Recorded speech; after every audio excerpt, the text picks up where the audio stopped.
मैं जरनैल Nangal state general secretary Bahujan Samaj party Punjab. मैं अज दे इस मौके दे उत्ते समुची देश विदेश की साध संगत जो गुरु रविदास नामलेवा साध संगत है उन्होंने गुरु रविदास महाराज जी के 636वें पवित्र प्रकाश दिहाड़े की सब तो पहला लख लख मुबारकबाद दिना और नाल ही कंछी टीवी का पूरी टीम का बहुत बहुत धन्यवाद करदा कि वो समाज नूं सेध देण दे लई समाज दीआं जो कमियां हैं उन्होंने दूर करने दे लई सूझवान और अच्छे प्रवक्ता जिहड़े है उन्होंने कंछी टीवी के माध्यम तो उन्हों का मैसेज जिहड़ा है वो लोगों के पहुँचाने दे विच लगे हुए है। इसलिए पूरी कंछी टीम की जिहड़ी कंछी टीवी की टीम है वो बधाई की पात्र है। और अज के इस मौके के उत्ते जदों पंजाब के अंदर एक गुंडा राज चल रहा है और बहुजन समाज पार्टी देश के अंदर समता समानता ते भाईचारे की सरकार पैदा करने के लिए मान्यवर साहिब श्री कांशी राम जी के दिते हुए हुक्मां के अनुसार दिखाए हुए रास्ते के अनुसार और भैन कुमारी मायावती जी की योग अगवाई दे विच पूरे देश के अंदर अपने दबे कुचले हुए समाज नूं लताड़े हुए समाज नूं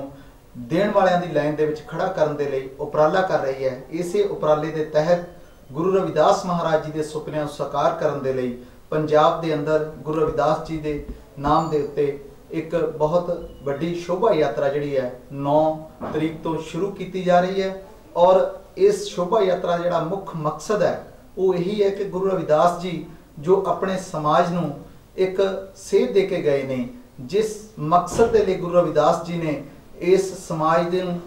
गुलामी दी जंजीरां नूं तोड़न दे लई सानू बाणी दे विच उपदेश दिता है, उस मकसद नूं आपां किते ना किते भुलदे जा रहे हैं। आपां गुरु रविदास जी दे गुरपुरब नूं सिर्फ ढोल ढमकियां तक ही सीमित करके रख दिता। आपां गुरु रविदास जी की विचारधारा नूं अपनाउण तो काफ़ी पिछे रह गए। इस करके बहुजन समाज पार्टी गुरु रविदास जी की उस विचारधारा नूं अगे लैके आउणा चाहुंदी है जिहड़ी विचारधारा गुरु रविदास जी ने गुरु ग्रंथ साहब जी दे विच जो बाणी दे विच दर्ज है कि सत्संगत मिल रही है माधो जैसे मतब मखीरा कि सानू इदां इकट्ठियां होकर रहना चाहिए जिद्दां मधु दियां मक्खियां दा छत्ता हुंदा है। और मधु दियां मक्खियां दा छत्ता जिहड़ा आ वो जिथे इकट्ठियां होकर रहिंदा उत्थे नाल दी नाल जे उहदे ते कोई अटैक करे तो अपने दुश्मन ते पलटवार भी वो इकट्ठियां करदियां। लेकिन साडा समाज जिहड़ा है मधु दियां मक्खियां दे छत्ते की बजाय भेडां बकरियां दे इज्जड़ की तरह हो गया है जो कदे भी किसी पासे नूं भी जिहड़ा खिलर गया है। इस करके गुरु रविदास जी का सुपना जिहड़ा है वो देश के अंदर अधूरा रह रहा है। और बहुजन समाज पार्टी गुरु रविदास जी के उस संदेश नूं जन जन तक पहुँचाउण दे विच इस शोभा यात्रा के जरिए गुरु रविदास जी का सुनेहा जिहड़ा है वो लोगों तक लैके जाएगी। क्योंकि गुरु रविदास जी ने जिथे समाज नूं इकट्ठा होने की गल कीती है उत्थे नाल दी नाल समुची मनुखता नूं ये संदेश भी दिता है कि अगर तुसी जिउंदे जी कोई सुख प्राप्त करना चाहुंदे हो तो वो जिहड़ा सुख है वो अपने राज भाग दे विच है। क्योंकि बाणी विच गुरु रविदास जी फरमाउंदे ने कि रविदास मनुख कर वसन को सुख कर है दो ठाऊं, एक सुख स्वराज में दूसर मरगट गाँव। कि जिउंदे जी अगर तुसी सुख प्राप्त करना चाहुंदे हो तो एक जगह सुख है जिथे अपना राज भाग होवे और दूसरा जिहड़ा है वो मरगट गाँव उन्होंने जिक्र किया शमशान घाट दा कि जदों बंदा मर मुक जाता फिर सारे दुखों का अंत हो जाता है। इस करके सानू अगर जिउंदे जी असी सुख प्राप्त करना है वो सुख जिहड़ा है सानू अपने राज भाग दे विच प्राप्त हो सकता है। तो मैं अपने समुचे समाज नूं ये अपील करनी चाहुंदा कि साडा जिहड़ा समाज है अज वो गुरु रविदास जी की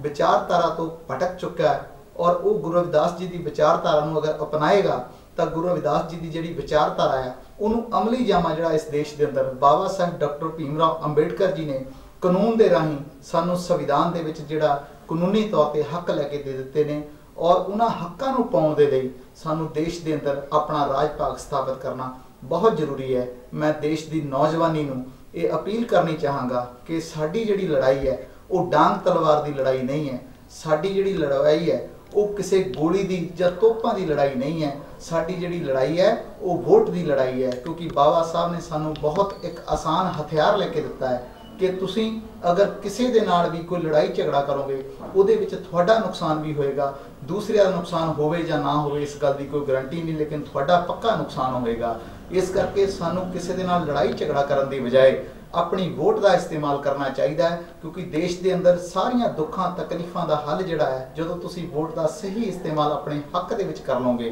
तो तुहाडे राज भाग स्थापित होणगे। जदों तुहाडे राज भाग स्थापित होणगे फिर तुहाडीआं दुखों तकलीफों का अंत भी हो जाएगा, क्योंकि जिहड़े लोग राज भाग ते काबिज ने आपां उन्हां दे वल देखदे हां, वो देण वालियां दी लाइन दे विच खड़े ने और आपां मंगण वालियां दी लाइन दे विच खड़े हां। आपां अपने समाज नूं मंगण वालियां दी लाइन दे विचों देण वालियां दी लाइन दे विच खड़ा करना है। यही गुरु रविदास जी का सुपना सी। यही गुरु रविदास जी देश के अंदर राज भाग की गल करते सी। यही गल बाबा साहब डॉक्टर भीमराव अंबेडकर जी ने संविधान के सानू कानूनी रूप के हक लैके दिते ने और यही गल मान्यवर साहब श्री कांशी राम जी ने इस देश के अंदर मूवमेंट में शुरू करके सानू समझाई है कि अगर देश के अंदर तुसी इंसाना वाला जीवन बतीत करना है तो राज भाग के उत्ते काबज होवो। जे साहब श्री कांशी राम जी ने इस देश के अंदर मूवमेंट में ना शुरू किया हुंदा तो अज शायद देश के अंदर साडे जिहड़े हालात है बहुत बद तो बदतर होंदे जाने सी। लेकिन अज जे राजनीतिक पहचान भी सानू मिली है तो वह साहब श्री कांशी राम जी की बदौलत है। और अगर समाज अपने महापुरुषों का नाम इस देश के अंदर मान सत्कार दे नाल लै रहा है तो वह भी बहुजन समाज पार्टी के होंद विच आउण दे करके ही हो रहा, नहीं तो साडे समाज का बहुजन समाज पार्टी का देश के अंदर आउण तो पहला आज़ादी तो बाद भी बहुत माड़ा हाल सी। इस करके समुचे समाज में अपील करते हैं कि गुरु रविदास जी के सुपनियां का बेगमपुरा इस देश के अंदर तद ही बच सकता है जे आपां गुरु रविदास जी की विचारधारा के उत्ते चलीए। गुरु रविदास जी ने सानू नशा मुक्त समाज की सिरजना करने का संदेश दिता है। गुरु रविदास जी ने सानू अपना राज भाग स्थापित करने का संदेश दिता है। तो गुरु रविदास जी के सुपनियां नू इस देश के अंदर साकार करने के लिए सानू अपने आप को तैयार करके समुचे समाज को एक प्लेटफॉर्म पर इकट्ठा होना चाहिए है। और यही इस जिहड़ी विशाल शोभा यात्रा का मुख्य संदेश होएगा और यही संदेश आप जन जन तक लेके जाना है। अज कांशी टीवी के माध्यम तो असी समुचे देश विदेश के अंदर बैठिया संगतां नूं जिथे गुरु रविदास जी के गुरपुरब की बधाई दिंदे हैं, उत्थे नाल दी नाल समुचे समाज नूं अपील करते हैं कि आपां गुरु रविदास जी के संदेश नूं अपनाउण दे लई, ना कि सिर्फ दिखावे दे लई, क्योंकि बाणी इत्थे सुनने वालियां दी कमी नहीं है, बाणी नूं पढ़न वालियां दी भी कमी नहीं है, बाणी नूं गाउण वालियां दी भी कमी नहीं है, लेकिन बाणी उत्ते अमल करन वालियां दी बहुत कमी है। और जिन्नी देर तक असी बाणी ते अमल नहीं करांगे उन्नी देर तक साडा जिहड़ा मनोरथ है वो पूरा नहीं हो सकता। और आपां ये देख रहे हैं कि पिछले लंबे समय तो गुरु रविदास जी के गुरपुरब के उत्ते बड़े बड़े बजट जिहड़े साडे समाज दे विच खर्च हुंदे ने। इस दुआबे की धरती के उत्ते गुरु रविदास जी के गुरपुरब के उत्ते कदे भी तुसी निगाह मार के देख लो पिछले 15-20 साल तो कि एडे वड्डे समागम हो रहे हैं। इन्हां समागमां दे उत्ते तुहानूं कोई भी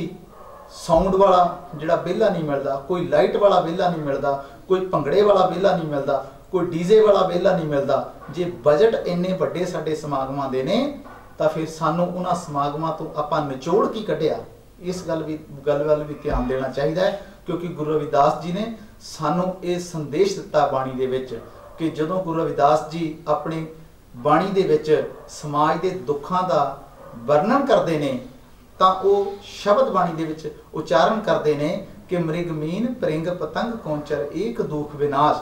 और 5 जंतुओं के जिहड़े नाम उन्होंने लए आ, उन्होंने ये जिक्र किया कि ये जिहड़े 5 जंतु है इन्हां दे विच एक कमी सी जिहदे करके इन्हां दा विनाश हो गया। और नाल ही अगलियां पंक्तियां दे विचों जिक्र करते हैं कि 5 दुख असाध जमै है ताकि के तकास कि मेरे समाज दे विच ये 5 कमियां हैं, मैनूं इस गल की चिंता आ कि इन्हां दा हाल की होगा। लेकिन वो दुखों का कारण अगलियां पंक्तियां दे विच दसदे ने, कहंदे ने कि माधो अविद्या हितकीन विवेक दी मलीन, कि अनपढ़ता दे करके अज्ञानता दे करके इन्हां दे ज्ञान का दीवा जिहड़ा आ वो मलीन हो गया, बुझ गया। इस करके गुरु रविदास जी सानू सीधा संदेश दे के गए ने कि साडे दुखों तकलीफों की जिहड़ी जड़ आ वो अज्ञानता आ, अनपढ़ता आ। और बाबा साहब डॉक्टर भीमराव अंबेडकर जी ने भी जिहड़े सानू 3 मुख सिद्धांत दिते ने जिन्होंने आपां अक्सर पढ़ते हैं कि पढ़ो जुड़ो ते संघर्ष करो। उही गल गुरु रविदास जी 600 साल पहला बाणी विच कह के गए ने कि सानू पढ़े लिखे होना बहुत जरूरी है, सानू इकट्ठियां होने का संदेश भी जिहड़े गुरु रविदास जी ने 600 साल पहला बाणी विच दिता। लेकिन दुश्मन जिहड़ा आ वो इन्ना शैतान आ कि दुश्मन साडी उस पढ़ाई नूं साडे तो कोहां दूर लैके जा रहा है। अज पंजाब दे अंदर पंजाब सरकार दा अपना अंकड़ा आ कि 2 लाख बच्चा इदां दा आ साडे समाज दा जिहड़ा स्कूल ही नहीं जा रहा। उस 2 लाख बच्चे का की भविख आ, ये सानू सोचना होएगा। और जिहड़े स्कूल जा रहे आ, ये भी सरकार का ही आंकड़ा आ कि जे अज 100 बच्चा सरकारी स्कूल दे विच दाखला लैंदा, उहदे विचों 90% बच्चे इदां दे आ जिहड़े 10वीं भी पास नहीं कर रहे। और जे आंकड़ा इन्ना भयानक आ तां सानू इत्ते विचार करनी होवेगी कि अज सरकारी स्कूलों दे विच बच्चियां नूं पढ़ाई वास्ते नहीं सद्दिया जा रहा, बच्चियां नूं खाण दा समान जिहड़ा आ वो प्रभावित करके स्कूले लैके जा रहा कि असीं तुहानूं अज दाल खिलावांगे, अज चौल खिलावांगे, अज खिचड़ी खिलावांगे, अज भुरजी खिलावांगे। 6 दिनों के 6 तरह का खाना दिता जा रहा, पढ़ाई की उत्थे गल नहीं हो रही। जे साडे समाज के बच्चों का अज भविख खतरे दे विच ये लोग पा रहे ने तां आउण वाले समय दे विच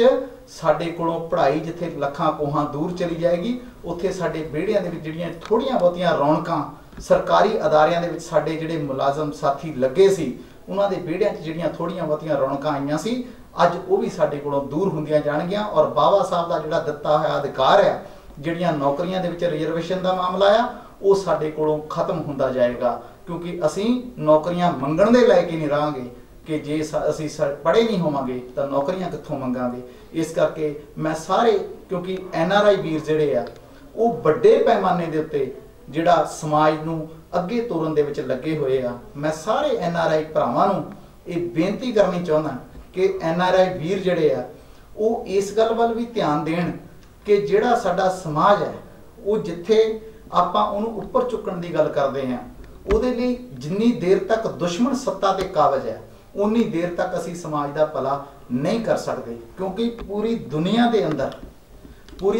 अंदर जिहड़ियां जथेबंदियां काम कर रही, उहदे विचों सिर्फ भारत के अंदर ही तकरीबन 57 लाख इदां दीयां जथेबंदियां ने जिहड़ियां सोशल वर्क कर रही। लेकिन वो सोशल वर्क 57 लाख जथेबंदियां भी पूरे देश की 121 करोड़ आबादी का भला नहीं कर सकियां। जे एक सरकार बन जाए, सरकार करोड़ों लोगों का भला एक फार्मूले दे नाल कर सकती है। इस करके NRI भरावां नूं यह अपील है कि आपां अपना जिहड़ा पैसा आ तुसीं, क्योंकि कोई तन दे नाल सहयोग कर सकता है, कोई मन दे नाल सहयोग कर सकता है, कोई धन दे नाल सहयोग कर सकता है। जे NRI वीर इस देश के अंदर गुरु रविदास जी की विचारधारा नूं, बाबा साहब डॉक्टर भीमराव अंबेडकर जी की विचारधारा नूं, मानेवर साहिब श्री कांशी राम जी के दर्शाए हुए रास्ते के उत्ते देश के अंदर समता समानता के भाईचारे की सरकार बना के इस देश के अंदर भला चाहते हैं, तो मैं उन्होंने अपील करदा कि सारे NRI भरा जिहड़े आ एक बार बहुजन समाज पार्टी के हक दे विच, जिद्दां दूसरियां पार्टियां के हक दे विच NRI लोग आउंदे आ और वो आके अकाली दल नूं इत्थे सपोर्ट करते आ, भारतीय जनता पार्टी के सपोर्टर उन्होंने सपोर्ट करते आ, कांग्रेस के सपोर्टर उन्होंने सपोर्ट करते आ। लेकिन साडे NRI भरा जिहड़े आ वो सानू आके इलैक्शन के समय दे विच इत्थे अपनी हाज़री दे विच सपोर्ट करके सानू इलैक्शन दे विच जितण दे विच मदद करन, तां कि बहुजन समाज पार्टी सत्ता ते काबज होके इन्हां NRI भरावां दा भी पूरा मान सम्मान देश विदेश दे विच भी होएगा और अपने देश दे विच भी जिहड़ा इन्हां दा पूरा मान सम्मान होएगा। क्योंकि जिन्नी देर तक समाज दा अपमान है उन्नी देर तक साडा सम्मान भी नहीं हो सकता। तो इस करके सारे NRI भरावां नूं भी इस गल की अपील है कि जदों समा आउंदा है उस वेले तुसीं समा कढ के अपनियां सेवावां जिहड़ियां आ उस समाज की बेहतरी लई दिओ। और नाल ही अज दे इस पावन पवित्र मौके दे उत्ते गुरु रविदास जी के 636वें पवित्र प्रकाश दिहाड़े दीआं समूह संगतां नूं मुबारकबाद दिंदा होया और कांची TV की पूरी टीम का धन्नवाद करदा होया आप सब तो रजा लेना। जय भीम, जय भारत, जय गुरुदेव, धन गुरुदेव।